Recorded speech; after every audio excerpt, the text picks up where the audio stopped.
Reflections of the Civilian Conservation Corps by Larry Raygor. Inside the door, the air smelled of new clothes and fresh sheets. Outside the door, the bugler pounded the notes to call the end of day to the working men's ears. Outside the gate, a sweep of wind scattered the red dust behind the civilian overseer's truck, speeding toward his next load of men past a rim of blue Iowa hills. Inside the gate, the breeze whispered the odor of cooked ham to the young men lining up in the patriotic spirit before the growing shadow of the flagpole.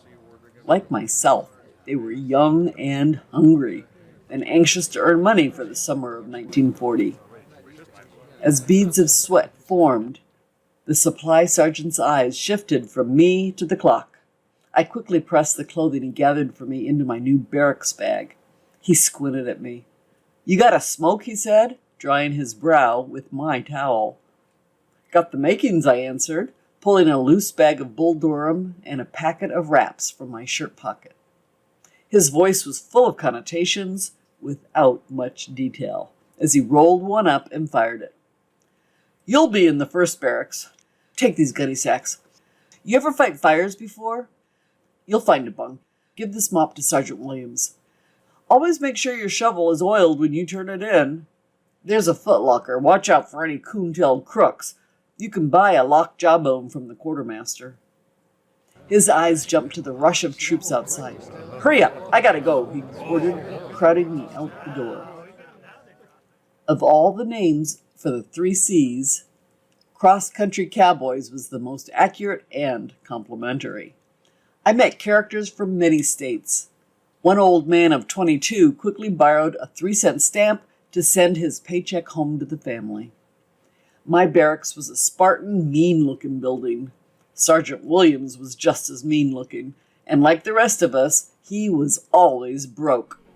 He had gone to the mess hall, leaving his radio playing work song blues on the windowsill. "If you go down in Black Bottom, keep your money in your shoes." We had no worries there. We purchased items on credit with canteen chits. Pepsi or Coke was a nickel. Don't set it down or it'll disappear. A packet of rolling papers was a penny. A game of pool was free. Just stand in line and play the winner. The hustler in the next bunk kept a sack of comic books in his locker. He won them playing pool and loaned them out for a penny apiece. We mostly received $30 a month for digging ditches and building roads. Mine didn't go far. They took out $20 to send to my mother and $2 for laundry. And I always owed for canteen books. They were only $1, but some of the cheapskates wouldn't buy them for that. Everything was butts to those fellows. You might say dibs. Butts on that Coke. Butts on your shoe polish. Butts on that butt.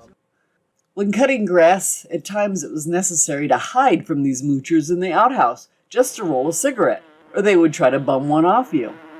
That outhouse was hot and stinky and buzzing with flies. Someone had scrawled on the door, "To a comin', to a goin', to a rollin', and to a mowin'." Helping himself to my toothpaste, a boy from Oklahoma wasn't considered a thief by Sergeant Williams. I was in error for not securing my locker, as was posted. We had occasional discord over that.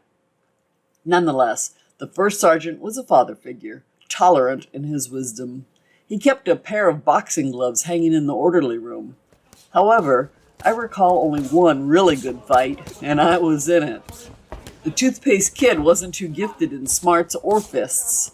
He finally went AWOL with a loose tooth and a random helping of our belongings. Horseplay, though prohibited, was frequent when the overseers were absent. We made games of it. Shuck your shoes at the sleeping to shatter the slumber won you an iron wheeler the next day. Snap the wet towel in the shower was a favorite to get a fight started. It too earned you wheelbarrow duty. One night, 4 tall cowboys from Star Valley in Missouri and a wrangler from Texas lifted a sleeping Arkansas lad to the joists, lashing his cot 6 feet off the floor. At Reveille, that Razorback hit the floor hard. The bugler had trained for years at Jericho and had stuck his horn in our door first. The barrack sergeants dished it out too. Williams was from Oklahoma, and he ordered the boy from Arkansas to turn in a worn gunny sack to supply. The supply sergeant, in turn, sent him to the mess sergeant, who in turn passed him to the motor sergeant, who in turn, well, you get the picture. The MPs picked up the lad in Little Rock.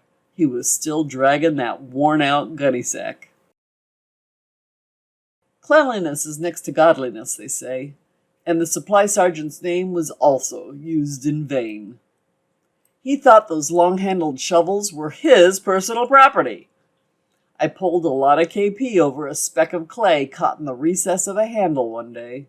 I got to know my way around a load of potatoes thanks to that speck. Even so, I must give credit to the 3 C's. I was counseled that if I applied myself, paid attention, and polished my work shoes, I would learn a trade. Well, I did. I finally mastered the art and mystery of group living, and it did have its reward. I was drafted into the Army right out of school and went on to become a professional soldier. And if I were asked, I believe I would vote to start up the Civilian Conservation Corps again today. Here's a postscript, not written by my dad. Prior to World War II, the U.S. Army numbered a mere 187,000 soldiers. After Pearl Harbor, it quickly grew to 8 million, due largely to the youth program, the Civilian Conservation Corps, also known as the CCC or the 3 Cs, providing leadership skills to fill the U.S. Army's non-commissioned officer ranks upon mobilization.